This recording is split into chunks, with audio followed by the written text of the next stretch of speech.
Hey, Dragon Slayers. So today's video is about the fallacy of if something is less bad, then it must be good. Two arguments Dr. Berry deals with in more detail later are that whole wheat is better for you than processed wheat, and that raw milk is better for you than processed milk in a carton. When he presents the research on these two arguments, you will see that, in fact, whole wheat foods are less bad for you than processed wheat foods. In the same way, raw milk, properly collected and stored, is less bad for you than processed milk.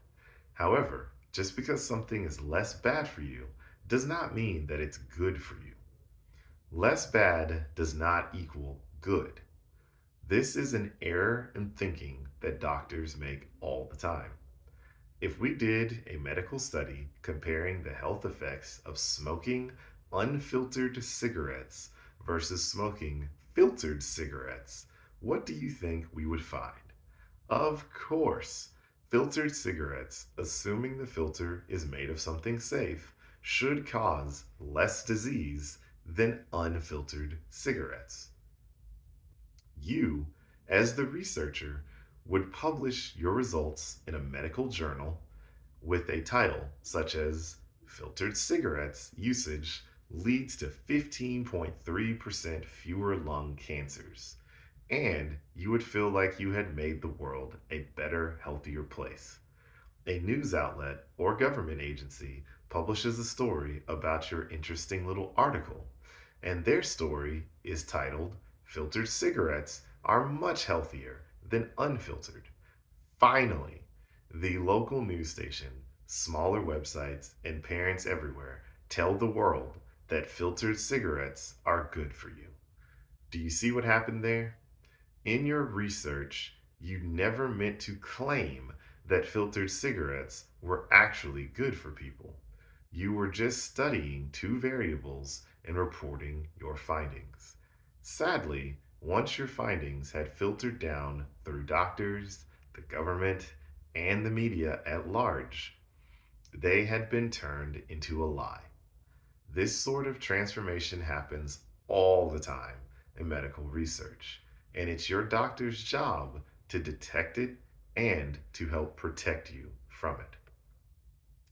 So, one, there are so many examples of this, but one that I like to cite that I felt privy to for many, many years is the idea that brown rice is okay or good for you and white rice is bad for you. I've done a video on this myth in the past, but I'll recap here shortly. If you look at just the raw nutrition facts, 1 cup of cooked brown rice has 44.77 grams of carbs and 3.51 grams of fiber. So when you take the carbs minus the fiber, you get 4.1 or 41.26 net carbs, grams of net carbs. 1 cup of cooked rice has 41.16 grams of carbs and 1.42 grams of fiber. Carbs minus fiber gives you 40.18 grams of net carbs per cooked cup of white rice. So brown rice does have more fiber, but it also has a little more carbs. And white rice has less fiber and, a little fewer carbs.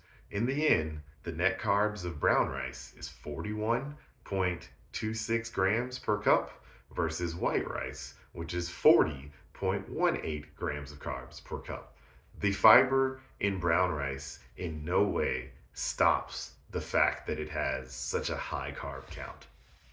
If you're diabetic or pre-diabetic, I'm not just making this up. You can see it in your own blood sugar numbers. Now, different people process different things differently. However, rice in general, whether it's brown or white, does not matter. It is a massive, massive carbohydrate load that is not going to help anyone heal or repair from diabetes or prediabetes.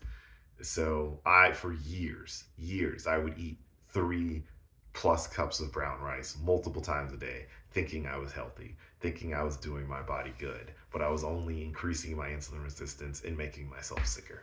So please learn from my example and don't make my mistakes. That's what I've got for you guys today. Don't forget to like and subscribe because it really helps the channel out. And remember, guys, that together, you and I will slay the dreaded diabetes dragon.